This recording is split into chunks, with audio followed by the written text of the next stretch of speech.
салом мухлисони беҳтарин дастаи дунё Барселона. Медонед барои чӣ беҳтарин? Минимум барои он ки Барса бе ёрдами довар ҳалол ғалаба мекунад. Илова бар ин ба ноадолатиҳои доварон истодагарӣ карда, ҳоло ҳам дар пойгаи қаҳрамонӣ боқӣ мондааст. Ин ҳақиқатро касе рад карда наметавонад ки дар ин мавсим Барселонаро аз 6 хол маҳрум карданд. Баъд аз бозии имшаба бо дастаи Бетис инро хавиам гуфта гузашт. Балу ба паси ҳамааш Барселона яке аз ғалабаҳои хотирмони худро ба даст овард. Рақиби имрӯза дастаи андак-мандак набуд. Андалусиё аз моҳи май Ису дар хонаи худ мағлуб намегардиданд. Аммо як нафар хеле талош кард ки ин анъана ба анҷом расад. Ферран Торрес бо хетрики худ ғалабаи Барселонаро таъмин кард ва мо фикру ақидаи худро дар бораи ин бозӣ баён медорем. Лайки қиматбоҳои худро гузоред. Мо бошем сар мекунем. Дӯстон, имрӯз мунтахаби Тоҷикистон охирин рақобати худро дар ҷоми Осиё дар даври гурӯҳӣ мегузаронад ва аз ин рақобат ояндаи мунтахаби маълум мегардад. Ғалаба кунад рӯи худро дар ин турнир идома медиҳад. Агар мағлуб шавад, то ба ватанамон бармегарданд. Аммо мо мухлисон танҳо ғалабаро интизорем. Тамошои рақобатро бо 1x бозам ҷолибтар гардонед. Дар он ҷо регистратсияи осон, пур кардани маблағ аз тамоми гӯшаву канори дунё, вале аз ҳам муҳим, бонус то ҳаҷми $100 дар аввалин пардохт бо промокоди TG Barsa. Ссилкаи бозӣ дар комментарияи ин видео. Ба ин бозӣ ҳардуи даста бо мушкилиҳои зиёди кадрӣ омада расиданд. Дар бораи талафоти Барса ҳамаи мухлисони даста хабар доранд. Хави бо ҳар роҳ норасоиҳоро ҷуброн карда истодааст. Ҳатто ба бозингарони академия муроҷиат карда мешавад.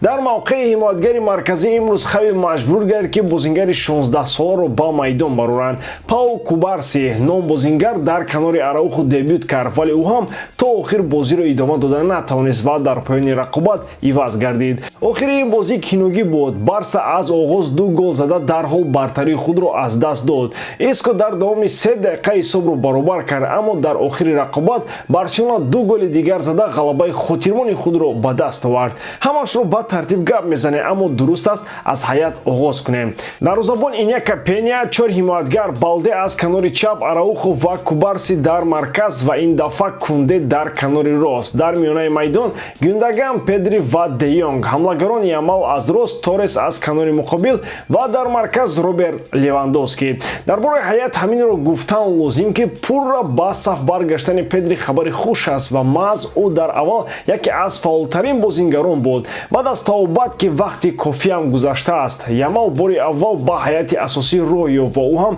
бениҳоят бозии олӣ нишон дод. Тасаввур кардан мушкил аст ки ӯ баъд аз 2-3 сол ба чӣ намуди монстр табдил меёбад. Туф-туф, чашм асад буд.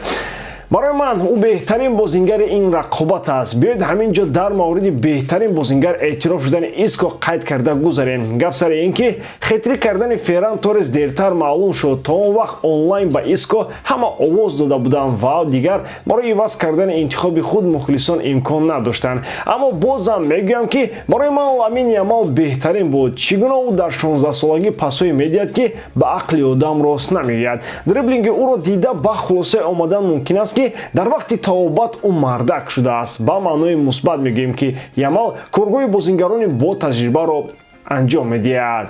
Кӯтоҳ дар мавриди рафти бозӣ ва голҳои задашуда ҳарф занем. Агар ҳардуи даста қисми якуми бозиро фаъолона оғоз карданд. Барселона таҳти рақами 1 буд, аммо чун ҳамеша ҳолати хатарнок аз сӯи рақиб созмон дода шуд. Энрике моро бахшед. Дарҳол баъди инчунин ҳолати монанд бо Педри рӯй дод ва ӯ ҳам зарбаи хато зад.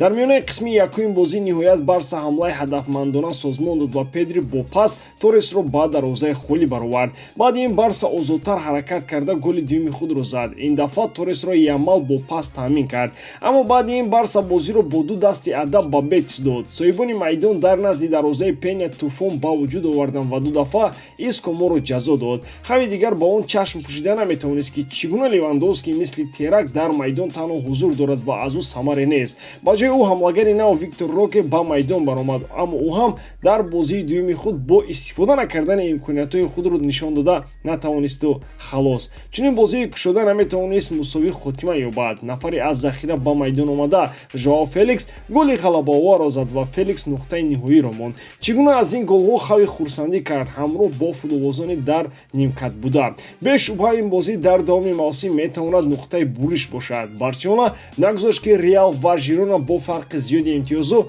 дур раванд. Чӣ хеле ки баъди бозӣ хави қайд кард, мутаассифона дар Ла Лига ғалаба кардан хеле мушкил аст. Баъзе чизҳо дар дасти мо нест. Чӣ хеле ки инро ҳамагон диданд. Аммо ҳамаи мухлисони даста аз сармураббӣ ҳаминро мехоҳанд ки Барселонаро ӯ ба даст гирад, бозии дастаро беҳтар кунад.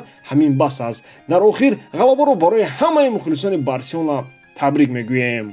ба ҳамин тамом воридам ки ҷудкории ман ба шумо писанд меояд. дар ҳама ҳолат Барселонаро дӯст доред ва канали Барса тиҷиро дастгирӣ намоед. Дастгирии шумо пешравии мо. Бо шумо мисли ҳар вақта Муҳаммад Гаиров. Хай бачаҳоча дар паноҳи Аллоҳ.